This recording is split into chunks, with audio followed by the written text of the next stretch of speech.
অন্য দেশের শিক্ষা ব্যবস্থা দেখুন আর আমাদের শিক্ষা ব্যবস্থা দেখুন। কারণ আমাদের শিক্ষা ব্যবস্থার মধ্যে রাজনীতি যুক্ত হয়ে গেছে, রাজনীতি ঢুকে পড়েছে।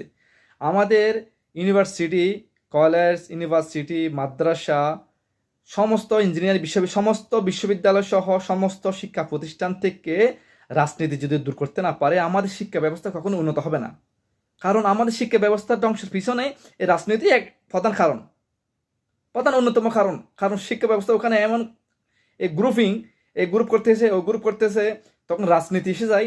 রাজনীতি বলতে পকেট নীতি। আমাদের দেশের কোনো রাজনীতি নাই। সবাই যারা রাজনীতি করে বা রাজনীতি করতেছে, সবাই পকেটের জন্য করতেছে, দেশের জন্য নয়। তাই শিক্ষা ব্যবস্থার পিছনে তারা শিক্ষার্থীরা রাজনীতি করা অনেক সময় পাবে, কিন্তু যখন পড়ার সময় তখন তাদের মাথায় রাজনীতি ঢুকিয়ে দেওয়া হয়।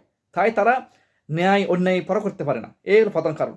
দ্বিতীয় কারণ হলো আমাদের দেশ চীন। দেখেন, চীন আজ থেকে 50 বছর আগে কি ছিল? হংকং, মালয়েশিয়া আজ থেকে 50 বছর আগে কি ছিল? আর আমরা হংকংয়ে কোনো প্রাকৃতিক কোনো কিনে গ্যাস তেল কোনো সম্পদ নাই। মালয়েশিয়ার মধ্যে তেল গ্যাস কোনো সম্পদ নাই। হ্যাঁ, চীনের মধ্যে তেল গ্যাসের কোনো সম্পদ নাই। তারা কোথায় এগিয়ে গেছে আর আমরা কোথায় পড়ে রয়েছি? কেননা আমাদের কারো 71-এর চেতনা আর কারো 24-এর চেতনা। আমাদের চেতনা করতে গিয়ে আমাদের আসল চেতনায় হারিয়ে ফেলি আমরা।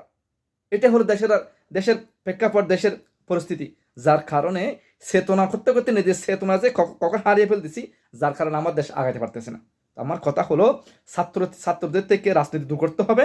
দেশের মানুষ কঠোর করতে হলে, দেশের মানুষ যদি ন্যায়ভাবে যদি চলার হিসেব করেন, তাহলে দেশের আইন আইনের প্রতি কঠোর হতে হবে।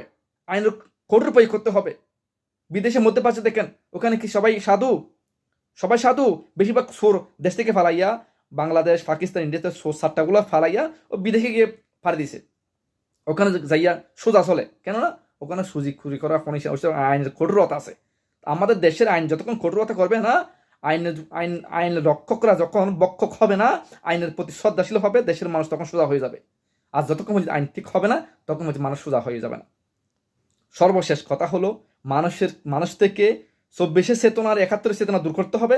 শিক্ষা ব্যবস্থা উন্নত করতে হবে, রাজনীতি দূর করতে হবে। আর যারা আইনের রক্ষকরা, আইনের শ্রদ্ধাশীল হয়ে আইনকে কঠোর করতে হবে। তারপর দেশের মানুষ সোজা হয়ে যাবে, দেশ আগাবে। না হলে কখনো আগাবে না। পরিশেষে আমার ভিডিওটি ভালো লাগে থাকে অবশ্যই শেয়ার করবেন, পেজটি ফলো দিবেন, চ্যানেলটি সাবস্ক্রাইব করে পাশে থাকবেন। ধন্যবাদ। আসসালামু আলাইকুম রহমতুল্লাহি ওয়া বারাকাতুহু।